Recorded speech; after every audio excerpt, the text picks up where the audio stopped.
여러분, 영어 유치원에 대해서 어떻게 생각을 하세요?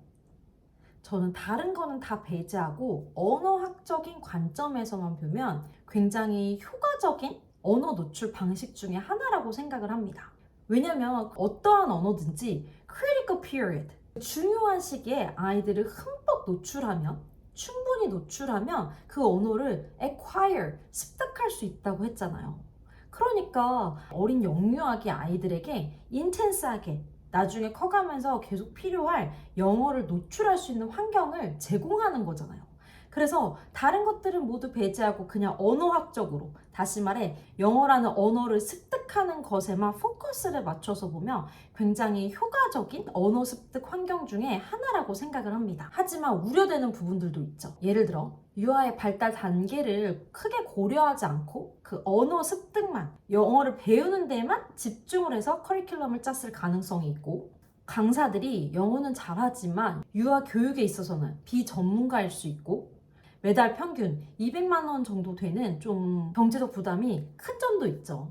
그럼에도 불구하고 영어 유치원, 이른바 유아를 대상으로 한 영어 학원이 급성장하고 있어요.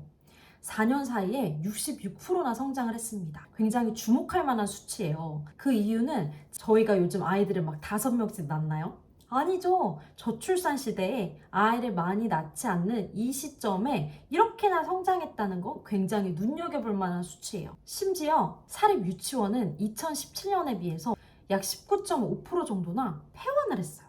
줄어들었어요. 그거에 비해서 영어 유치원이 이렇게나 급성장을 하고 있는 거예요. 아까 앞에서 말한 우려되는 부분도 있는데 분명히 어떻게 이렇게 성장을 많이 하고 왜 이렇게 많은 사람들이 영어 유치원을 보내려고 하고 또 왜 이렇게 영어 유치원에 관심이 많을까요? 여러분은 이 부분에 대해서 어떻게 생각을 하세요? 한국의 교육열이 너무 과도하다? 혹은 개개인의 어떤 성향 때문이다? 라고 치부하기에는 어려운 사회적 현상이라고 생각을 합니다. 영어 유치원이 급증하는 이 현상, 이면에는 근본적인 문제가 있어요. 유아를 대상으로 한 공교육에서 영어 교육이 너무나 턱없이 부족하기 때문이라고 생각을 합니다. 대다수의 부모들이 영유아기에 아이들이 영어를 배우는 것, 영어에 노출이 되는 게 효과적이라고 생각을 하고 있는 거예요.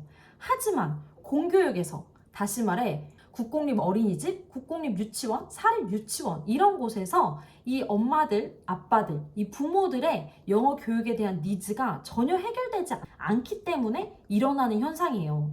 다시 말해 그냥 어린이집 보내도, 그냥 집 앞에 편안하게 유치원을 보내도 거기서 아이들이 영어 노출이 자연스럽게 되고 좀 뭔가 배우는 것도 있고 시간을 보낸다면, 공교육에서 양질의 영어 교육이 이루어진다면 부모들이 이렇게 어릴 때부터 사교육에 관심을 가질 필요도, 그렇게 큰 돈을 매달, 매년 쓸 필요도 없을 거예요.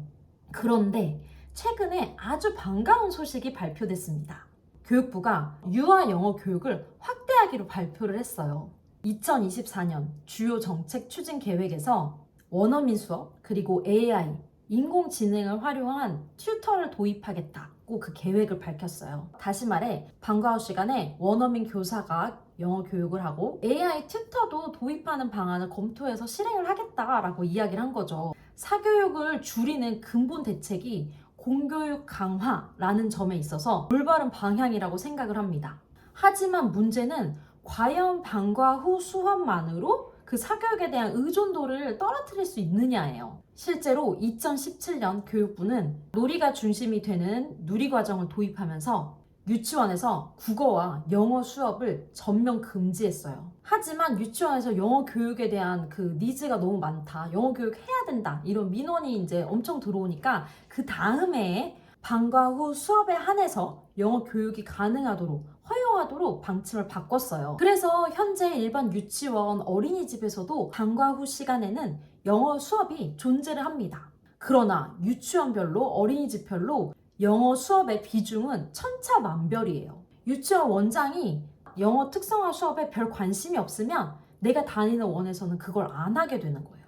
다시 말해서 오전에 하는 누리과정 수업은 의무이지만 오후 방과 후 수업은 원별 선택 사항인 거죠. 그래서 정부에서 원어민 그리고 AI 튜터, 도입 이런 거를 아무리 제안해도 원장이 선택하지 않고 안 하면 그냥 그만인 거예요. 다른 제약 사항이 있지 않아요. 만약 내가 우리 아이 영어 교육에 조금이라도 관심이 있다. 근데 일반 유치원 어린이집에 다니고 있다. 그런 경우에는 지금 3월이죠. 그래서 아이들 적응 기간 있고 곧 새 학기 상담이 이루어집니다.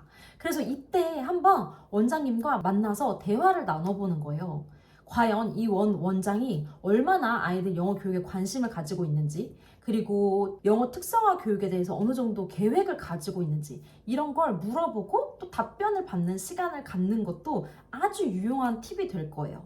그래서 여기서 답변을 받는다면 뭔가 내가 4세에서 5세 될 때, 혹은 5세에서 6세 될 때, 6세에서 7세 될 때, 초등학교 가기 전까지 계속 매번 영어 유치원을 보낼지 말지 새학기가 될 때 고민하는 게 아니라 갈팡질팡하는 게 아니라 조금은 장기적인 1, 2년 후지만 어쨌든 제 아이의 영어 미래를 그리는데 굉장히 유용할 거예요.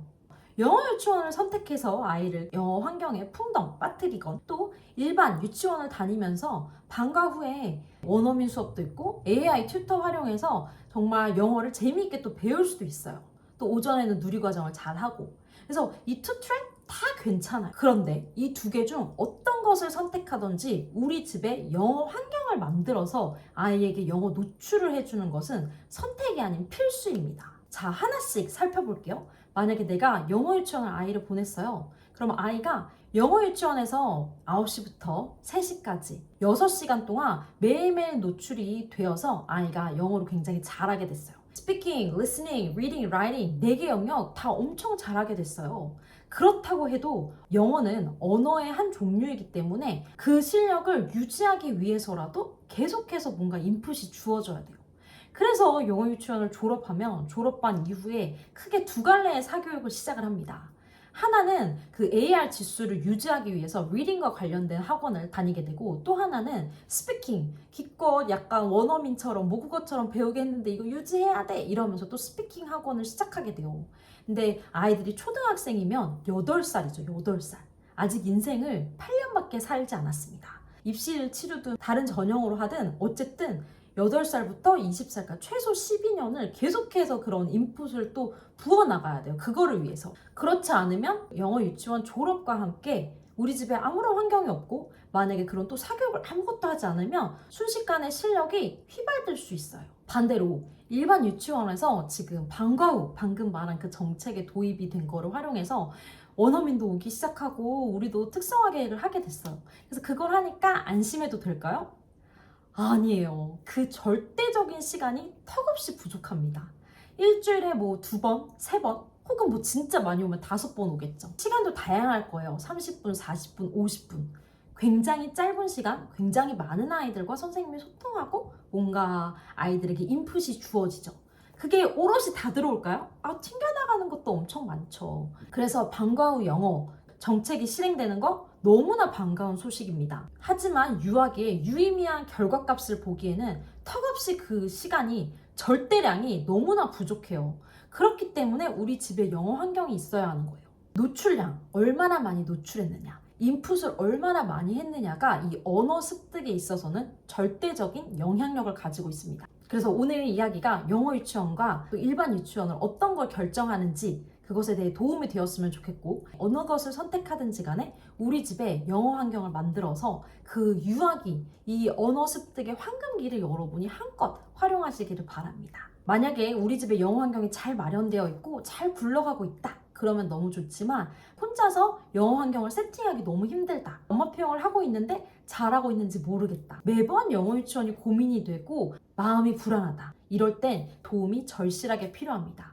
우리 집 영어 환경이 너무나 효과적인 때입니다. 제가 1:1 코칭으로 정말 한 땀 한 땀, 한 가정, 한 아이를 자세히 들여다보고 계속해서 함께 할 수 있는 추진력을 발휘할 수 있도록 돕고 있어요. 이 부분 관심 있으신 분들은 아래 고정 댓글 확인해주세요. 네, 그러면 오늘도 영상 끝까지 봐주셔서 감사하고요. 좋아요, 알림, 구독 버튼 눌러주세요. 오늘도 좋은 하루 되세요. See you next time. Bye bye.